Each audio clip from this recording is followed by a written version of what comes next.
우리가 이 요한일서 4장을 통하여서 하나님께서 우리를 어떻게 사랑하셨는가 하는 부분에 대해서 이제 말씀을 보겠는데요. 전체 맥락은 이겁니다. 하나님이 우리를 이렇게 사랑하셨다. 그것을 말씀하신 이유는 그것을 말씀하려고 한 게 아니에요. 그걸 통해서 하시고자 하는 말씀이 있지요. 그건 뭡니까? 너희가 서로 사랑해라. 그 말씀을 하고 싶은 거예요. 그래서 오늘 말씀에 보니까 7절 말씀에는 우리가 그랬잖아요. 사랑하는 자들아 우리가 서로 사랑하자. 이게 제목입니다. 이 말씀이 제목인데 이 말씀을 강조하기 위해서 근데 하나님은 사랑이시다 라고 8절에 말씀한 거예요. 그리고 나서 하나님이 우리를 어떻게 사랑했는지 아느냐? 오늘 9절 말씀 보니까 하나님의 사랑이 우리에게 나타난 바 되었으니 예수님입니다. 지금 자 어떻게 나타났습니까? 하나님이 자기의 독생자를 세상에 보내심은 자 나타난 거예요. 그로 말미암아 우리를 살리려 하십니다. 살린다? 생명을 주시기 위함이다 하는 거예요. 우리가 바이블 비전 학교에서 지금 계속 하고 있는데요. 주님이 이 세상에 오신 목적은 하나지요. 그것은 우리를 구원하시기 위함이다. 그런데 주님이 이 세상에 오셔서 우리를 구원하신 이유는 주님이 우리를 사랑하시기 때문이다 하는 거예요. 그 부분을 강조하는 거예요. 그러면서 10절로 갑니다. 10절 시작. 사랑은 여기 있으니 우리가 하나님을 사랑한 것이 아니요 하나님이 우리를 사랑하사 우리 죄를 속하기 위하여 화목제물로 그 아들을 보내셨습니다. 그래서 10절의 말씀도 이제 사도 요한의 내용이나 또 바울이 로마서에서 했던 말씀이나 똑같아요. 주님이 우리를 먼저 사랑했느냐 우리가 주님을 먼저 사랑했느냐 하는 거예요. 여기는 바울이나 요한이나 똑같은 내용입니다. 그 뭐냐면 우리가 죄인 되었을 때 하나님 우리를 먼저 사랑하셨다. 그러니까 주님은 피해자가 되고 나는 가해자가 됐다는 거예요. 그렇기 때문에 피해자이신 주님께서 언약을 파괴한 인간을 범죄한 인간을 조건 없이 먼저 사랑하셨다는 거예요. 이게 굉장히 중요한 이제 틀이에요. 이 말씀을 왜 하신 거 아니니 우리가 서로가 서로를 사랑할 때 어떤 방식의 사랑을 선택할 것이냐를 결정져요. 자, A라는 사람이 있고 B라는 사람이 있어요. 근데 A라는 사람은 피해자입니다. B라는 사람은 가해자예요. 그런데 이 사람은요, B라는 사람은 A라는 사람한테 자기가 잘못한 것을 시인하고 인정하고 잘못했다라고 말하지 않았어요. 즉 회개한다거나 반성하겠다, 사과하겠다, 배상하겠다 그런 내용이 일체 없어요. 없는 상황에서 A라는 사람이 B라는 사람이 사과도 안 하고 잘못했다라고 회개도 하지 않은 상황에서 여기 회개는 하나님께만 회개한 게 아닙니다. 사람에게도 회개를 해줘야 돼요. 사람에게 지은 죄니까. 그런데 이 사람이 아무 조치를 안 한 겁니다. 그런데 이 A라는 사람이 B라는 사람을 용서할 수 있느냐 하는 거예요.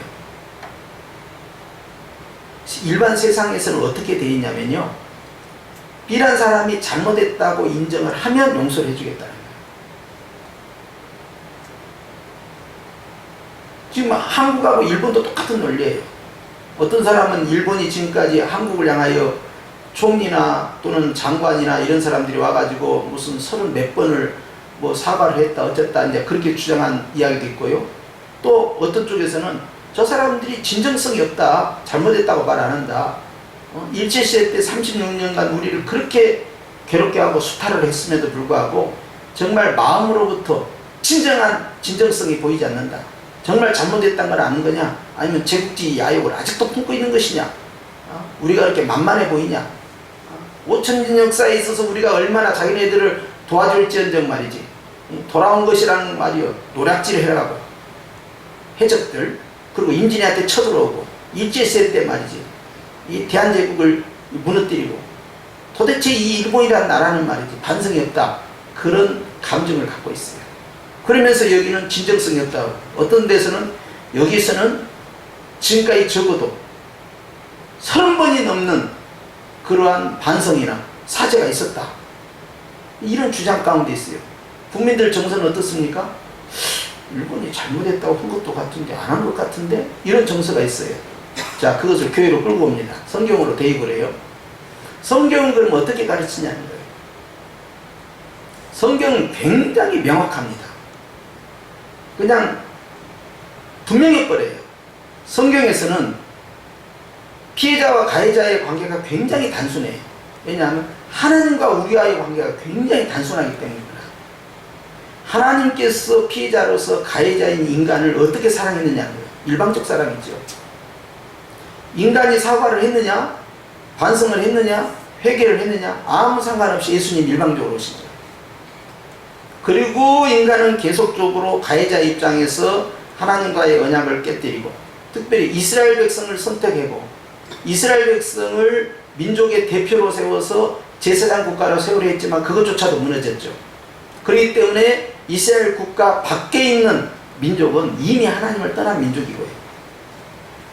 모든 전 세계에 있는 민족을 끌고 가야 할 대표성을 가지고 있는 제사장 국가인 이스라엘조차도 하나님을 배반했다. 그런 상황에서 예수님은 오셔서 일방적으로 사랑하셨고 자기가 창조한 민족에 의해서 자신들이 섬기는 신을 처형을 해버립니다. 이것이 예수님의 십자가 사건이 된 거예요. 그런데 바울은 이거에 대해서 우리가 죄인 되었을 때 또 하나 표현은 뭡니까? 원수 되었을 때 주님이 우리를 먼저 사랑했다. 거기에는 회개나 반성이 없었어요. 사도 요한은 그대로 대입이 옵니다. 교회 안으로.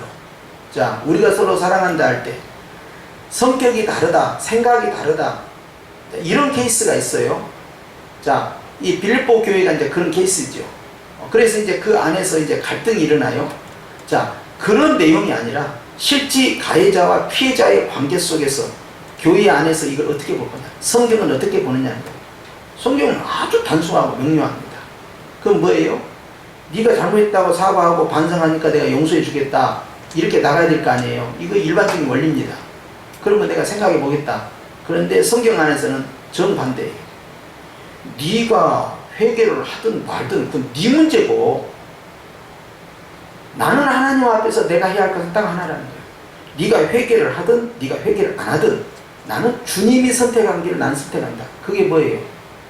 나는 주님이 했던 것처럼 똑같이 뭐 한다는 거예요? 용서한다는 거예요. 그럼 이 사람이 용서를 안 했는데, 이 사람이 회개를 안 했는데 이게 가능하냐는 거예요. 이 사람은 가치관이 틀립니다. 이 사람의 가치관은 뭐냐면, 성경적 가치관은 뭐냐면, 네가 회개를 하고 회개 안 하고 하는 것은 나와의 관계가 아니라 너는 지금 하나님과의 관계다, 이걸 보는 거예요. 자신의 문제를, 쌍방간의 문제를 보지 않고 자신의 문제를 하나님과 나와의 관계, 너도 하나님과 너와의 관계를 보는 거예요. 즉 뭐예요? 나는 하나님 앞에서 너에 대해서 마음을 풀었어. 너를 용서를 했어.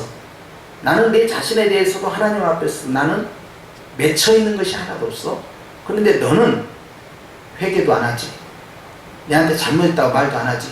그러면 너는 그 죄 가운데 네 스스로도 묶여있고, 그리고 하나님도 너를 용서하지 않는 거지. 이렇게 돼버린 거예요.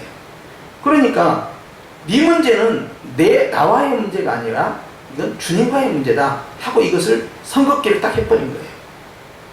그래서 내가 이번에도 잘못했다고 말을 해야 되는데 말이지, 잘못했단 말을 안 하니까 저 사람이 화가 난 게 아니냐. 그러니까 C라는 사람이 이렇게 말을 했어요. 아니, 예수님께서도 잘못을 묻지도 않고 따지지 않고 먼저 용서를 하셨는데 우리가 왜 예수님이 가던 길을 가지 않으려고 하느냐, 이렇게 해버린 거예요. 그러니까 성경은 고민의 여지가 없어요. 그러면 상담 입장에서는 어떠냐? 상담자 입장에서는 이게 어렵습니다. 가해자가 회개하지 않고 용서를 구하지 않고 반성의 기미가 없는데 이 사람에게 가서 그럼에도 불구하고 너는 용서하라 라고 말할 수 있느냐 아니냐, 이게 말 못해요. 이것을 푼다는 것은요, 깊은 상처에 빠진 사람에게요 굉장히 고통스러운 일입니다. 그렇기 때문에 일반 상담에서는 꼭 조건적인 것이 상황이 발생할 수밖에 없는 거예요. 네가 잘못했다고 말해야 되고 너는 그것을 받아들여야 된다, 이런 쪽으로 조정을 하는 거죠. 그런데 성경에서는 그렇게 나가지 않아요. 예수님이 선택한 길을 너도 선택해라. 하나님이 주님이 우리에게 그걸 적용했으니 너도 그걸 적용해야 된다. 그렇게 가르치는 거예요. 그러니까 예수님이 교회를 어떻게 사랑했느냐, 예수님이 너를 어떻게 사랑했느냐를 네가 생각하면 네가 딴 사람을 어떻게 대응을 할 것인가가 결정된다는 거예요. 그것이 1만 달란트 빚진 자입니다. 1만 달란트 빚진 자는 주님 앞에서 큰 용서를 받았지만 500데나리온 빚진 자를 용서할 수가 없었던 거예요. 근데 500데나리온 빚진 자가 잘못했다고 했어요. 그래도 가차없이 감옥에 넣어버린 겁니다. 주님이 이 비유를 말씀하실 때 이 1만 달란트 빚진 자는 자기가 얼마만큼 큰 탕감을 받았는지를 정확하게 인지를 못하고 있는 거예요. 우리가 보기에는 A나 B나 뭐 서로 또 그렇게 큰 죄를 진 것 같지 않고 서로 비슷비슷 또이또이한 것 같다 생각할지 모르지만 은혜 가운데 깊이 들어가고 주님의 생명의 빛이 비춰지면요, 자기의 죄가 얼마나 크고 얼마나 깊고 얼마나 흉악한지가 드러나요. 그 1만 달란트 빚진 자는요, 은혜를 듬뿍 받은 자입니다. 돈으로 계산하지 마시고요, 1만 달란트 그 자체가요 수십조에 해당되는 금액이에요. 그 돈이 사람이 갚을 수 없는 빚입니다. 그런데 우리가 100배, 1000배, 10,000배 썼던 그런 용어처럼 주님이 그 용어를 쓰신 거예요. 사람이 개인 채무에 있을 수 없는 금액이 1만 달란트. 이 1만 달란트라는 건 이 사람이 어마어마한 하나님께 사랑받은 자, 은혜를 입은 자예요. 그러니까 예수님을 알고 교회를 다니면서 온갖 은혜와 은총과 하늘의 영생의 복부터 시작해서 그 가정 가운데 삶 가운데 엄청난 하나님의 은혜를 받은 사람이에요. 근데 이 사람이 사회생활을 하다가 자기한테 잘못한 사람이 있어요. 명예훼손을 한다든지 중상모략을 한다든지 사기를 친다든지 말이죠, 돈을 갚지 않는다든지 자신에게 상처를 준 어떤 사람이 있어요. 근데 그 사람의 것을 이 사람이 하나님의 은혜를 듬뿍 받고, 이 사람이 목사님이야, 이 사람이 장로님이고, 이 사람이 권사님이야, 아주 그 집안이 다 복을 받았어. 예수님 덕분에 하늘의 생명책에 기록될 뿐만 아니라 이 땅에서도 엄청난 복을 받았어요. 그런데 이 사람이 자기에게 상처를 준 이 사람을 결단코 용서할 수 없었다는 거예요. 그래서 주님이 묻는 거예요. 너 은혜 받는 거 맞냐? 너 1만 달란트 그 탕감 받은 거 맞냐? 너 나에게 은총 입은 자 맞냐? 묻는 거예요. 네가 나를 믿는 자라면 네가 이럴 수가 있느냐는 거죠. 나는 이 사람이 네한테 지은 그 잘못한 그 상처, 피해보다 네가 나에게 지은 것은 100배, 1000배, 10,000배로 많은데 나 이거 다 묻지도 않았다, 따지지도 않았다, 다 용서해주고 오히려 너를 감싸줬다, 나중에 갚으라고 한 적도 없다. 너 근데 지금 뭐 하는 거냐? 너는 교회 나가서 예수님 믿고 성형교회에서 말이지 은혜 가운데 거하고 있는데 너에게 상처 준 사람, 너에게 피해를 준 사람, 너 밤에 잘 때마다 부글부글 그냥 화가 끓어나고 내가 저것을 그냥 가만 안 둘란다. 감정도 풀지 않고 그 사람이 예수님을 믿든 안 믿는 사람이든 저는 못돼 처먹은 사람이다, 배은망대가다, 은혜를 보는 사람이다. 네가 나를 배신해? 네가 나에게 상처를 줘? 네가 나에게 피해를 줘? 이게 하면서 부글부글 끓어오는 거예요. 주님 묻는 거예요. 네가 진정 나에게 은혜를 받은 자가 맞느냐? 묻는 거예요. 그러니까 에베소 6장에서도 마찬가지, 5장에서도 마찬가지죠. 주님께서 이제 교회에 대해서 말씀하실 때 신랑과 신부 관계를 말씀하잖아요. 그러면서 주님이 신랑이 신부를 사랑할 때는 그리스도가 교회를 사랑한 것 같이 그렇게 신랑은 신부를 사랑한다. 그러면서 마지막에 가서 뭐라고 말씀하십니까? 내가 비밀을 말하였도다. 무슨 비밀이었어요? 교회와 그리스도의 관계를 말했다는 거예요. 부부관계를 한참 이야기하다가 실상은 주님이 말씀하고 싶은 것은 교회와 예수님과의 관계가 무엇인가를 강조하고 싶었던 거예요. 그렇기 때문에 주님께서요, 그걸 통해서 우리에게 말씀하십니다. 내가 너희를 사랑한 것 같이 너희도 서로 사랑하라. 자, 베드로는 어떻게 나와야 되겠습니까? 베드로는 이제 뭐 쓸만한 사람 하나 있다 해가지고 하나 이제 데리고 이제 전도사에 걸어 열심히 다니는데 이 사람이 한 몇 년 하다가 도망가 버려. 또 돌아와. 또 몇 년 하다가 그냥 재정까지 들고 그냥 또 도망가 버려요. 또 몇 년 하다가 뒤돌아서 막 나를 흉을 보고 그냥 베드로 사도는 과거에 말이야 주님을 배반한 자고 말이야 무식하고 말이야 설교도 못하고 말이야 이게 사람들과의 관계성도 잘못되어 있고 이 바울처럼 말이지 외국어를 잘하는데 외국어도 할 줄도 모르고 말이야 아이고 이제 정식 이 대학 졸업장도 없고 말이야 ኪ백도 없다고 말이야 이러고 다니는 거야 지금. 자 베드로는 어떻게 해야 될까요? 저는 배우망덕한 내가 지 노예였을 때 내가 이렇게 돌봐주고 구해주고 말이지 내가 그동안 저를 어떻게까지 다 했는데 말이죠.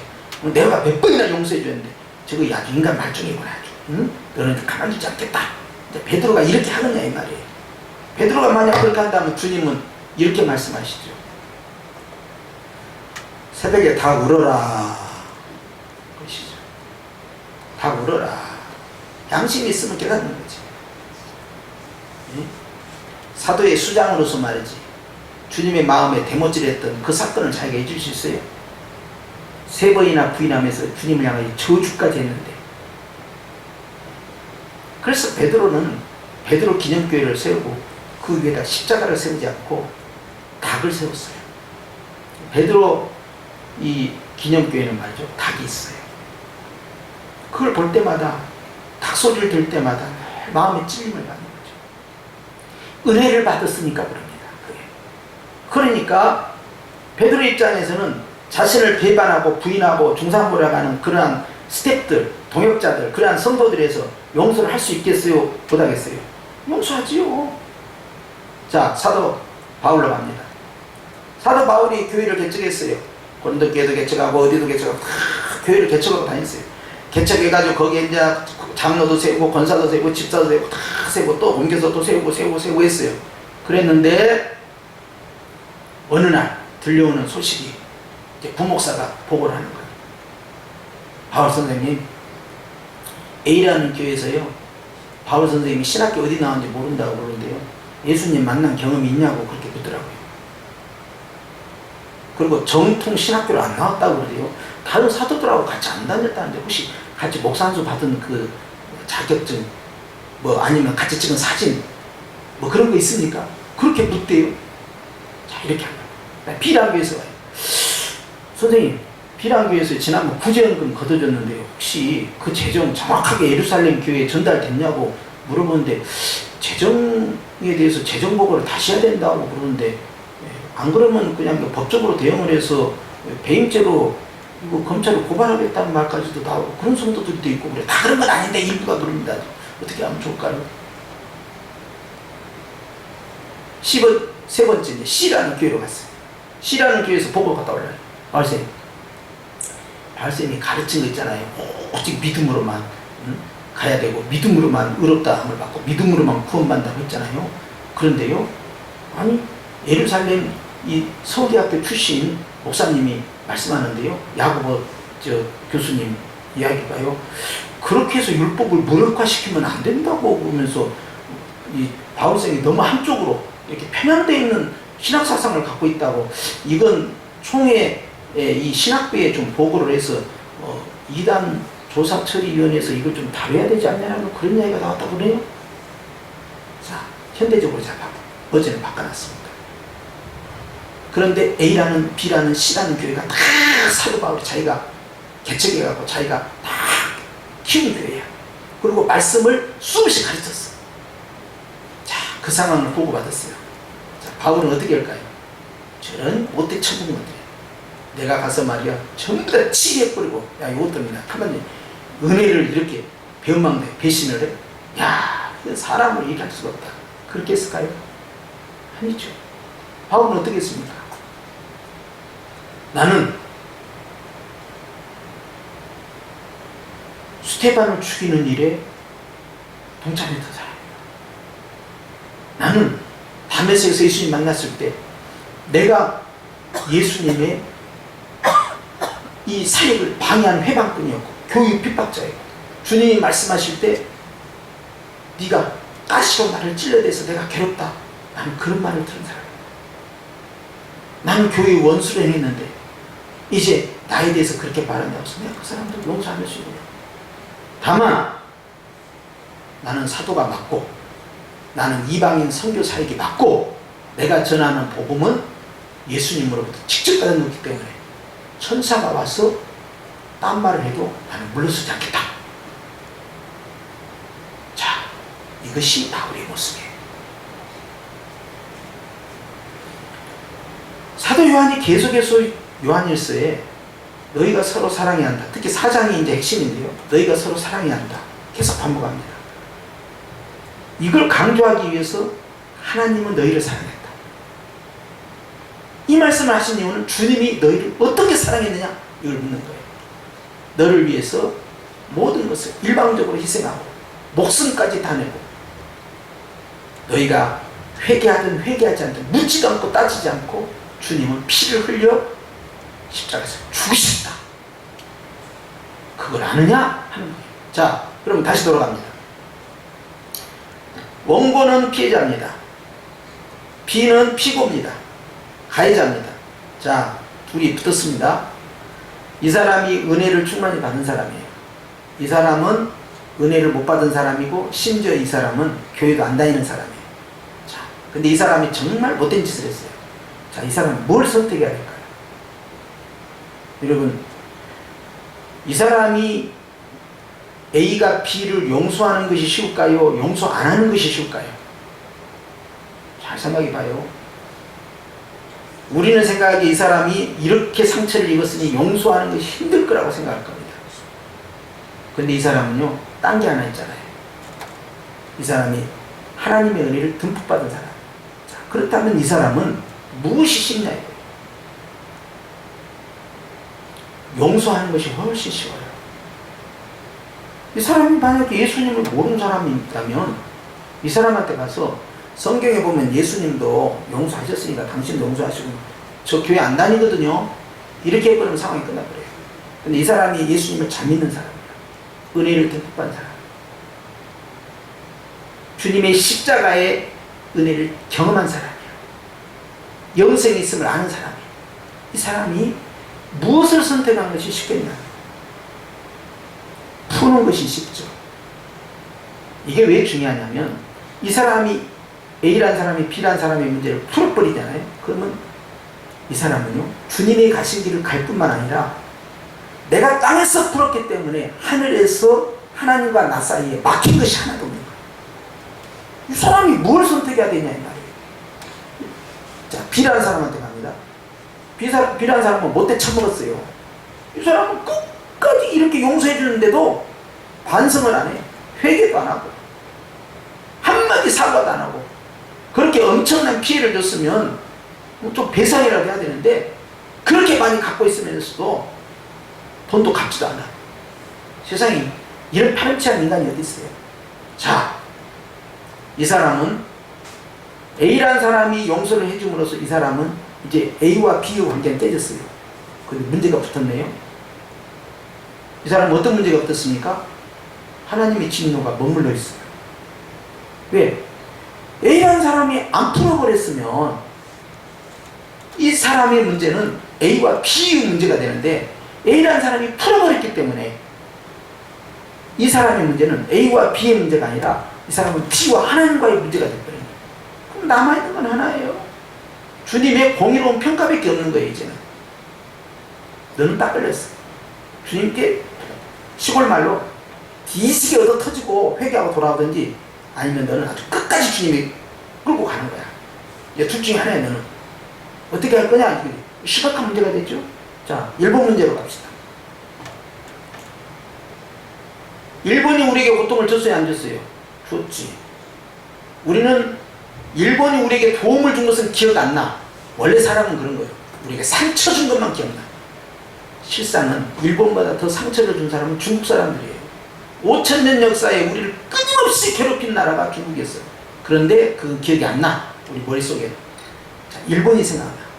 그런데 이 일본이 회개를 하는 것 같은데 안 한 것 같고 안 한 것 같은데 한 것 같고 했다라고 느꼈는데 어느 날 딱 뒤집어버리고 그러더니 어느 날 독도도 달라고 하고 이제 자기네 것이라고 하고 그런다고 해서 대마도를 우리한테 주겠다는 말도 없어. 자, 이런 상황에까지 갔어요. 한국은 어떻게 합니까? 화가 나갔어요? 안 나갔어요?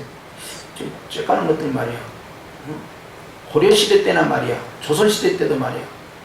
우리가 그냥 확 잡아먹을 수 있었지만 몇 번을 봐줬는데 말이지. 아무것도 아닌 것들이 말이야. 갑자기 그냥 15세기에 유럽 사람들이 와가지고 서양 사람들이 와가지고 신무기를 만들어줬잖아요. 무역을 하면서. 그러니까 선조가 다스리던 시대 이전에 이미 1450년 이후에 서양 문물을 다 받아버린 거예요. 그 사람들. 그래가지고는 엄청난 화력을 키우고 국방력을 강화하고 경제를 활성화시켜버린 거예요.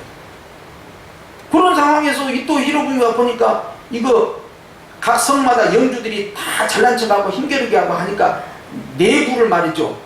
결속을 시켜가지고 자기 통치권에 두기 위해서 전략적으로 선택한 것이 조선을 쳐라. 그래서 중국까지 밀어붙이겠다. 이 전략을 갖고 쳐들어온 거 아니에요. 결국 실패했지 그게. 자, 그런데 여기에는 엄청난 피해를 우리에게 갖다 줬고 나중에 잊을만 하니까 고종 때 와가지고 나라를 탁 삼켜 먹어버린 거예요. 그리고는 36년 동안 우리 할아버지 할머니들을 엄청나게 핍박하는 거예요. 죽은 사람도 한둘이 아니고. 자, 이렇게 됐어요. 한국 감정에서는 일본을 용서할 수 있어요, 없어요? 안 되지. 국가 대 국가의 문제죠. 국민과 국민의 감정인데 이건 용서가 안 돼요. 용서는 언제 가능하냐? 잘못했다고 해라. 진정성 있게. 국가 간에 풀어야 할 문제가 있고 국민 간에 풀어야 할 문제가 있는데 이 갈등의 골이 더 깊어지니 이걸 해소를 시켜야 될 거 아니에요. 이 작업이 진행이 안 되고 있어요. 국민 입장에서 풀 수 있어요? 못 풀죠. 그런데 문제는 어디에 있느냐? 한국교회의 문제에 있다는 거예요. 한국교회가 완전히 피복음으로 가고 있다는 거예요. 나는 국민들 정서는 이해가 돼요. 미워할 수밖에 없어. 구조가. 한국교회는 어떻게 할 거냐? 예수 생명을 받았느냐 이 말이야. 1만 달란트 탕감 받은 거 맞냐 이 말이야. 하나님의 사랑 아느냐 이 말이야. 한국교회는 어떻게 해야 되겠어요? 조건적으로 해결해야 됩니까? 무조건적으로 해결해야 됩니까? 한국교회. 만약 조건적으로 한다면 한국에 있는 교회는 선교사를 이 땅에 보내서는 안 돼요. 요나처럼 니네 안 가고 싶습니다. 저는 저런 못돼 처먹은 민족한테 우리가 왜 갑니까? 이 좋은 복음을 줄 수 없습니다. 이렇게 버텨야 돼요. 일제에 의해서 우리가 그렇게 핍박을 받았지만 여전히 한국교회는 일본에 많은 선교사를 보내고 있습니다. 지금도 가고 있고. 한국교회는 뭘 선택해야 됩니까? 양국의 문제를 하나님 앞에서 풀어야 됩니까? 아니면은 같이 그냥 국민적 정서에 휩쓸려가지고 저것도 그냥 이번에 전부 불매운동하고 본때를 보자. 이제는 전쟁이야, 전쟁. 응? 경제 전쟁 한번 해보자. 누가 이기나 해보자. 니들도 엄청 당할 거다. 자, 이렇게 해가지고 야, 으쌰으쌰. 이것이 애국이다. 한국교회가 이렇게 가야 됩니까? 안 가야 됩니까? 나는 한국하고 일본하고 한일전 축구할 때마다 심령이 상한 사람이에요. 나는 스포츠를 좋아하지도 않지만 한국하고 일본하고 붙었다 하면 축구든 야구든 무엇이든 완전히 그냥 이건 적과 적이야. 이겨야 돼 이건. 우리 성현교회에서 꼭 일본으로 어떤 선교사님을 보내야만 여러분들이 이걸 이해를 하시려는가 모르겠습니다만 그런 식으로 해갖고 어떻게 일본을 복음화시키고 그런 식으로 해가지고 어떻게 예수님의 선택한 그 길을 우리가 선택할 수 있습니까? 교인은 달라야 된다는 이야기예요. 4천만 민족은 그걸 선택해도 1천만 성도들은 다른 걸 선택해야 돼요. 오히려 한일 관계에 있어서 피스메이커 역할을 하고 나가야 돼요. 일본에 있는 기독교인들이 와요. 한국에 와가지고 일본에 있는 목사님들이 한국에 와가지고 계속해서 무릎 꿇고 잘못했다고 합니다. 이 화성에 가면 제암리라고 있어요. 일제시대 때 그 교회 성도들 다 안에다 교회 안에다 감금해놓고요. 수십 명을 말이죠. 불태워서 죽여버렸어요. 소록도는 아닙니까? 소록도. 소록도는 나병 환자라고 해서 전부 다 그 말이죠. 막 이 물에다 빠뜨려 죽여버리고요. 순교를 당한 데가 한두 군데가 아니에요. 영광도 마찬가지예요. 많은 피해를 당한 교회들이 있습니다. 그런데 그 교회에 누가 오느냐? 일본 목사님들이 와요. 그리고는 우리 민족이 잘못했습니다. 우리가 잘못했습니다. 회개합니다. 자, 우리가 베트남에 갑니다. 한국에서 간 한국과 베트남은요 전쟁했어요. 그랬죠? 자, 전쟁했는데 우리는 미국과 함께 연합군으로 갔죠. 전쟁했는데 한국 사람이 베트남 사람들 엄청 죽였어요. 그들의 입장에서는 우리는 적국입니다. 그러면 한국 선교사님이 가갖고 우리가 당신들을 공격해서 죄송합니다. 그때 70년대 우리도 어쩔 수 없는 선택이었지만 정말 우리가 당신들에게 고통을 준 것을 제가 사죄합니다. 용서해 주옵소서. 이런 분이 얼마나 있을 것 같아요? 없어요? 일본은 지금 그렇게 하고 있어요. 일본 목사님들은. 교회라도 이성을 차지하지. 교회라도. 교회까지 왜 흔들리고 교회까지 왜 한일 전에 왜 응원을 하냐고요. 교회는 중심을 지켜야지. 예수님의 사랑. 그렇지 않습니까? 여러분 흔들리면 안 돼요. 우리의 가치관과 우리의 생각은요 철저히 성경적이고 철저히 예수님 쪽으로 가져야 돼요. 우리는 오히려 양국이 싸우지 않도록 중재를 해야 돼요. 여러분 이거요 경제 문제 아닙니다. 이거 정치 파워 게임 하고 있는 거예요. 양쪽에서. 양쪽 정치 지도자가 자기들의 이익을 위해서 선택하는 거야. 일본은 그렇게 해가지고 자기가 우위를 점하려고 하는 것이고 그렇게 해서 자기 기득권을 유지하려는 계산이 꼼수가 들어있는 거예요. 한국에서는 기회는 이때다 하고는 국민들이 일어나라 뭉쳐라 지지율 끌어올리는 거예요. 양쪽 부정상하는 거 보면은 진짜 국민을 뭘로 보는 거 이렇게 하는 거예요 지금. 응? 경제가 지금 망하게 생겼는데 근데 한국 교회가 흔들리면 됩니까? 아, 우리도 불매운동해야 된다. 그럼 제가 저녁마다 기도하는데 주님 저희 일본의 말이 히로시마의 말이요. 응? 원폭이 떨어질 때 이 동경의 도쿄의 말이죠. 그냥 벼락을 내리시고 지진을 내려가지고 저것들 아주 따끔한 맛을 보여주죠. 제가 그렇게 기도해야 됩니까?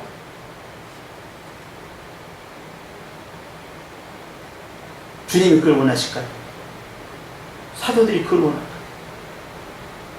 우리는 다르게 살아요. 우리는 주님이 선택하는 계속 선택하려고 노력을 해야 돼요.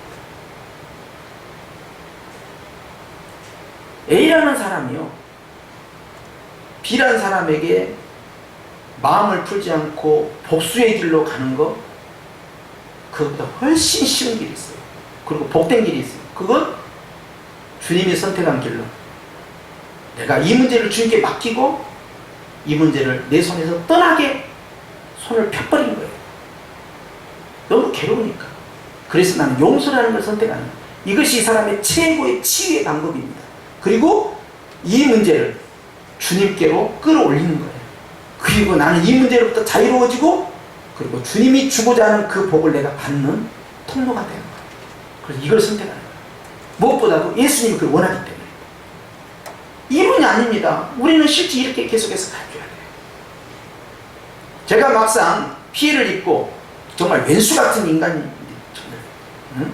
내가 용서가 안 돼. 그런 상처를 입었을 때 저에게도 나타날 수 있잖아요. 제가 처음에는 그렇게 하겠죠. 으이 저기 못된 사람 말이야. 내 진짜 용서가 안 된다. 하나님한테 벼락만 들 짓을 하고 저것이 인간이냐? 자 그럴 수도 있겠죠. 언제까지 그럴 것 같습니까?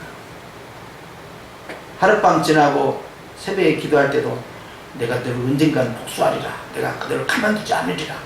제가 그럴 것 같습니까? 그럼 성령님이 무척이나 좋아하시고 야 내가 너를 성령 충만을 해주라 그러겠어요? 성령이 회의 손을 대 네가 두 마음을 품었구나. 네가 그리스도의 법을 성취해야 된다. 그리스도의 법은 뭡니까? 사랑이지요. 희생이지요. 그렇게 함으로써 나는 주 안에서 자유함을 누리고 이 문제는 용서가 안 되는 이 부분 피해 배상을 받지보다 이 부분은 주님한테 딱 맡기면요. 주님은요 이 세상에 있는 재판관들과 비교할 수 없는 정말로 공의로우시고 정의로우시고 자비하신 재판관이 주님이 확실하게 깔끔하게 처리해 주십니다. 어떤 방향으로든 아주 완벽하게. 교회는요, 이런 사회적 분위기 속에서 흔들려서는 안 돼요. 여기에 속아 넘어가면 안 됩니다. 우리의 가치관이 있어요. 그건 성경입니다. 뉴스나 보고 말이죠. 야, 지금 뭐 불면등이야. 지금 일본 자동차 끌고 다니다가 주유소에 가서 기름도 못 넣고 말이야. 응? 일본 옷 입고 다니다가 말이야. 응? 벼락맞게 생겼다. 야, 이거 나도 반일 불매운동 해야 이거 나도 이 땅에서 좀 살 수 있는가? 이런 식으로 해서 군중심리에 빠져가지고 그게 부안해동하면 안 돼. 우리 다른 목소리를 해야 돼. 근데 교회들이 침묵하고 있잖아. 지금 한국교회가. 뭐하는 짓것이오 이게 지금? 큰일 날 일입니다. 북한도 마찬가지예요. 저는 북한 정권이 무너지도록 기도합니다. 그러나 그 사람이 미운 게 아니에요. 죄를 미워하는 것이고 그 악한 독재 정권을 미워하는 거예요. 왜? 그들을 통하여 얼마나 많은 우리의 부모들이 돌아가셨냐 이 말이에요. 6.25 때. 그리고 그 이후로도 얼마나 많은 사람들이 학살을 당해왔냐 이 말이에요. 그리고 교회가 어떻게 해서 저렇게 완전히 북한적인 교회들이 전멸을 당했습니다. 그리고 지하교회에 다 숨어있어. 70년이 넘도록 눈물로 기도하고 있어. 두려움 가운데서. 그러나 우리는 하나님 앞에서 북한을 위해서 기도합니다. 잘못된 정권이 무너져야 돼. 독재 정권이 무너져야 돼. 죄악의 38선이 무너져야 돼. 그곳에 교회들이 회복이 돼야 돼. 하나님의 다스리심이 나타나야 돼. 이것이 크리스찬으로 사는 거예요. 김일성이나 김정일이나 김정은이나 이런 사람 개인적인 감정이 있어서 내가 저것들을 진짜 가만두지 않겠다. 우리 할아버지 할머니를 죽인 왼수덩어리들. 아버님 치령대 가운데에서 다 이제 거기서 죽고 혼자 내려오셨잖아요. 내가 막 칼을 갈고 너는 언젠가는 가서 내가 죽이려 봐 이럽니까? 김일성이 어머니가 강반석 아닙니까? 강반석 집사 쥐락계 때부터 김일성은 교회를 다녔잖아요. 그런데 저렇게 돼버린 거 아닙니까? 네? 박정희 대통령도 마찬가지예요. 구미에서 태어나서 구미 상로교회를 나갔잖아요. 나갔는데 가난하니까 옷차림이 형편없었던 거예요. 그러니까 이제 허접하게 옷을 입고 갔겠죠. 그런데 거기에 가면 교회는 교회학교 선생님들이 있잖아요. 그런데 어느 여자 선생님이 깊이 상처를 준 거야. 이 박정희 어린이한테. 그 뒤로 교회 떠나버린 거야.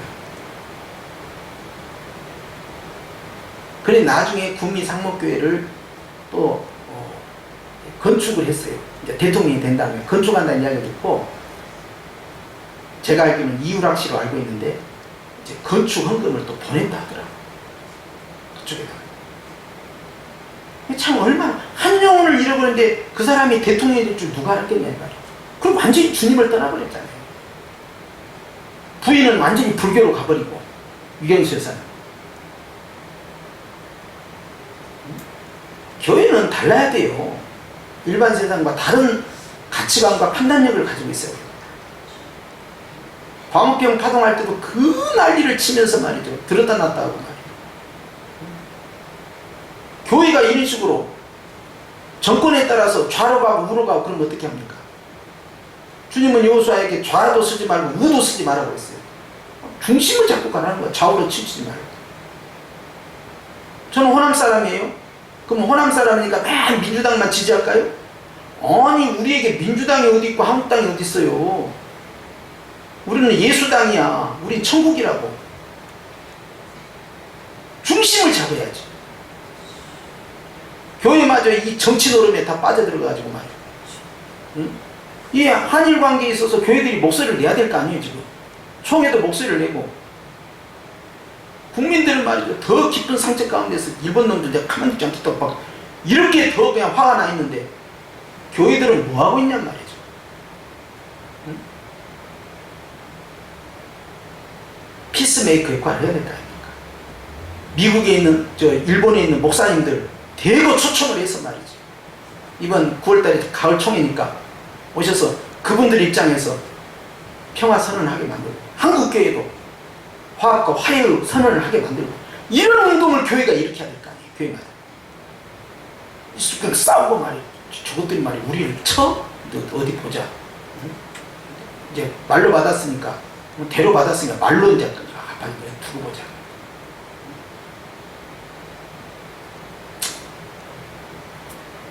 정치인들이 속으면 안 됩니다. 이 사람들은, 양국 정상들은 딴 생각들을 하는 사람들이야.